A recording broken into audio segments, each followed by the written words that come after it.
Bonjour et merci de nous retrouver pour notre quart d'heure politique hebdomadaire avec Jean-Michel Naga. Bonsoir Jean-Michel. Bonsoir à tous. On va bien évidemment faire le tour de l'actualité politique avec pour invité une élue du département. Malika Tararbi, bonsoir. Bonsoir et à merci vous. d'avoir accepté notre invitation. On vous fait tout de suite votre carte d'identité. 50 ans, cadre éducatif dans un IME à Varade. Vous êtes adhérente au PS depuis une quinzaine d'années. Conseillère municipale à Rezé entre 2001 et 2008. Vous avez rempilé l'année dernière pour être adjointe à la vie associative. Et depuis 2 mois, donc nouvelle élue au conseil départemental, vice-présidente en charge du sport notamment, tout en conservant votre emploi. Alors vous allez nous expliquer ce choix, vos ambitions personnelles, la façon dont vous concevez la politique et les projets que vous entendez mener à bien pendant ce mandat. Mais on va commencer par l'actu politique de la semaine. Et on a la campagne régionale qui monte en puissance avec cette semaine quelques polémiques autour des propos tenus par Christophe Clergeau. C'est ça, le chef de file du PS s'était illustré la semaine dernière en commentant l'alliance de ses adversaires UMP-UDI. Les centristes sont les dindons de la farce, confiait-il dans les colonnes de Ouest France. Une autre déclaration a provoqué la colère de François Pinte cette semaine, le président départemental de l'UMP, qui est aussi directeur de campagne de Bruno Retailleau, pointe du doigt la double faute de Christophe Clergeau au congrès de la Ligue des droits de l'homme le week-end dernier. Il explique sur Facebook que son adversaire s'en est pris violemment à la droite régionale, accusant notamment le mouvement Sens commun d'être anti-républicain et même contre-révolutionnaire. Sens commun, c'est le mouvement né dans le prolongement de la Manif pour tous et qui prend de l'ampleur au sein de l'UMP. Son président était d'ailleurs notre invité la semaine dernière. François Pinte demande l'intégration du congrès de la LDH au compte de campagne de Christophe Clergeau, estimant que cela s'apparentait à un meeting.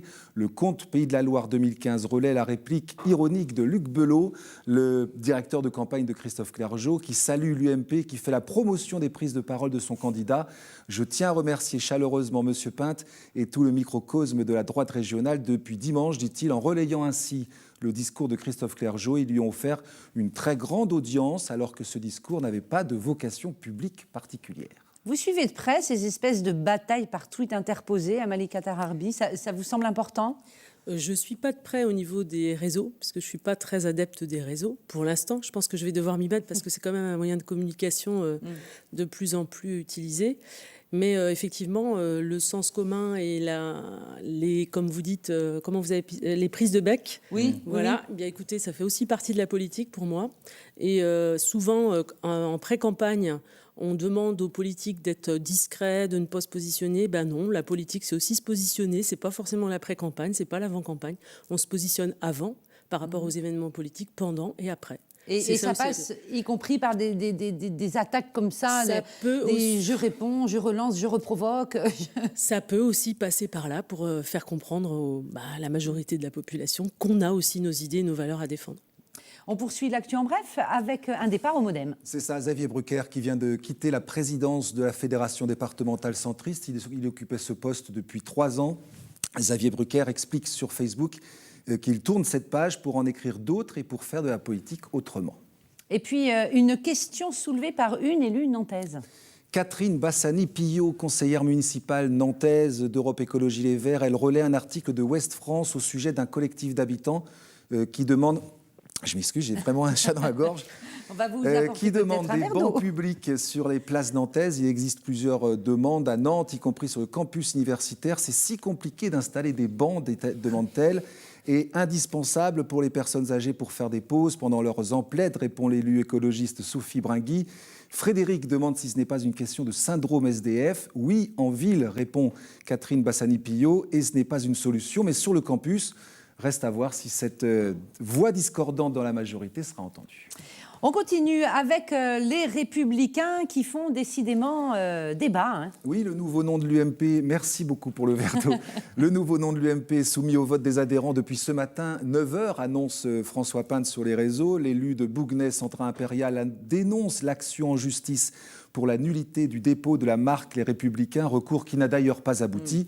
Mais ce nouveau nom provoque la réaction d'Éric Fallour chez Europe Écologie. Cette histoire de Républicains, c'est un peu comme si Morandini décidait de rebaptiser son blog Le Journalisme. Et du côté de l'UDI, Yasmine Guenaï cite son patron Jean-Christophe Lagarde, Républicains, nous aussi, mais en plus nous sommes démocrates et fédéralistes. Alors ce nom républicain pour l'UMP, vous en pensez quoi, vous, Malika ? Écoutez, moi je pense que c'est un nom qui n'appartient pas à un seul parti. La République, elle appartient à tout le monde.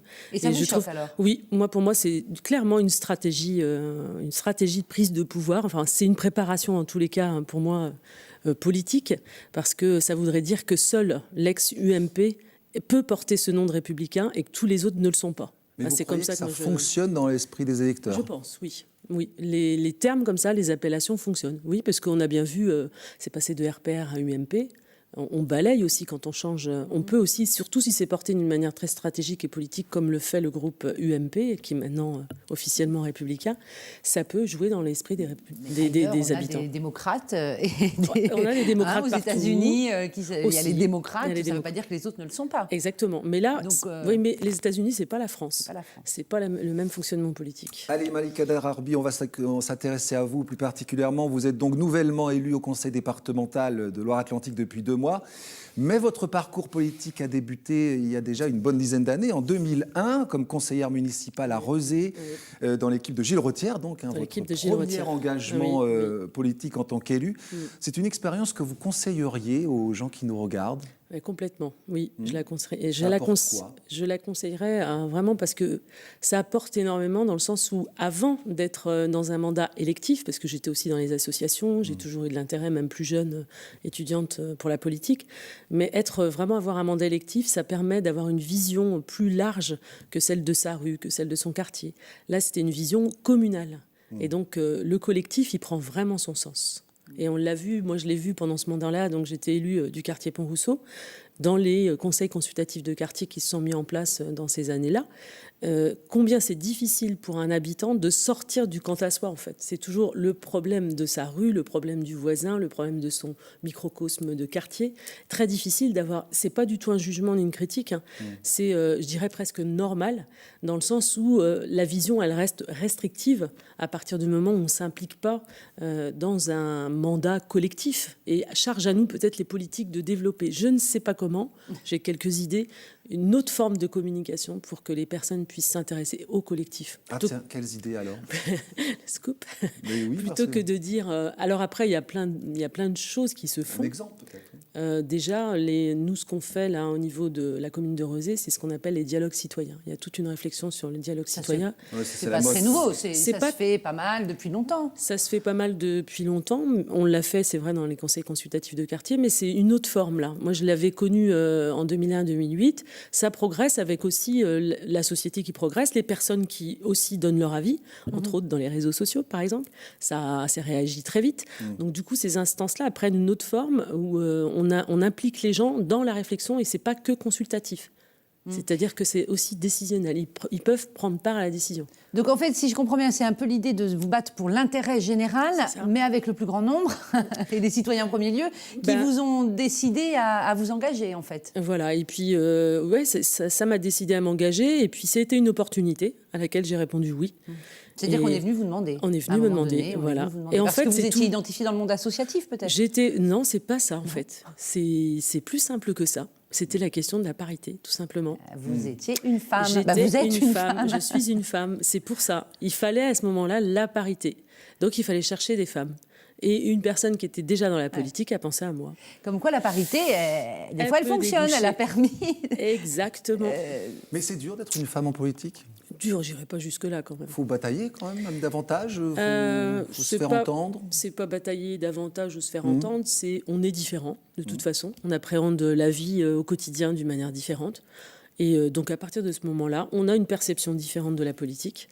Effectivement, il faut aussi c'est cette perception-là qu'il faut qu'on sur laquelle il faut qu'on s'appuie en fait. C'est pas tant se batailler ou quoi que ce soit, c'est pas se batailler dans le vide, c'est faire admettre que la femme, elle a une perception différente de la vie en société, de la citoyenneté, de son implication dans une ville, dans une association, dans une institution quelconque. On a une vision différente. Donc aujourd'hui, vous êtes adjointe au maire de Rezé, vous êtes conseillère départementale. Adjointe en partance. En partance, donc vous allez quitter le poste. Notre binôme on démissionne Vous démissionnez on quand l'a dit dans les journaux.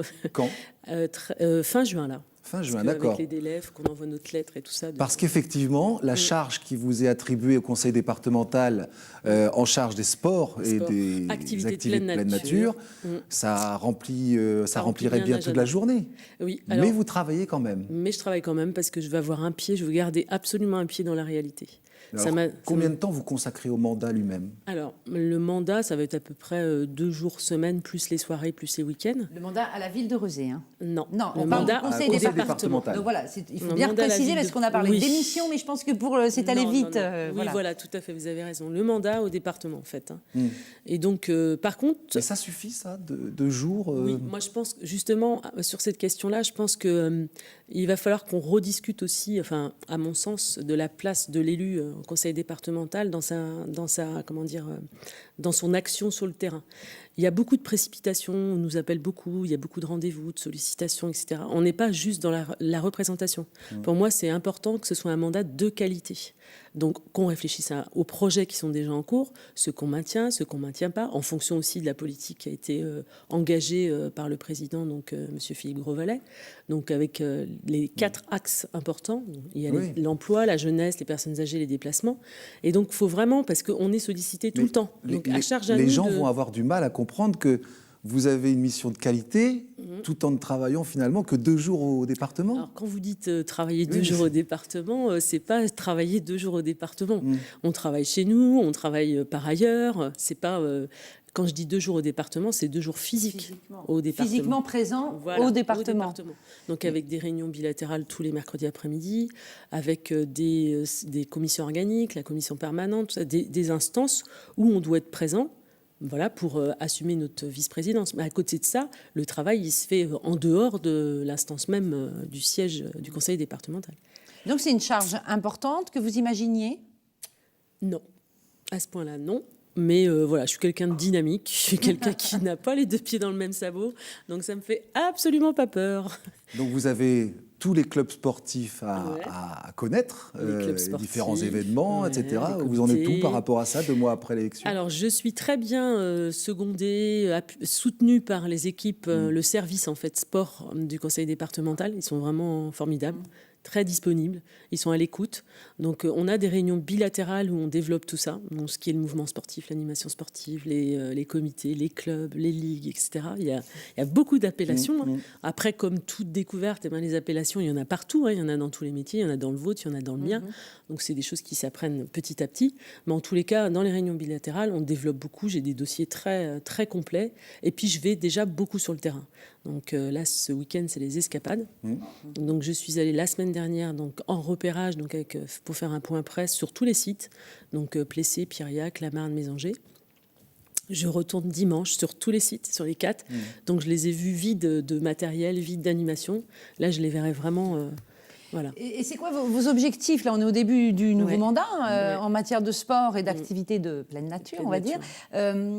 Vos projets précis, c'est trop tôt encore ou vous êtes déjà sur des dossiers très précis, des projets sur lesquels vous voulez aboutir? Alors, c'est trop tôt dans un sens et ça ne l'est pas dans l'autre. Alors, je m'explique.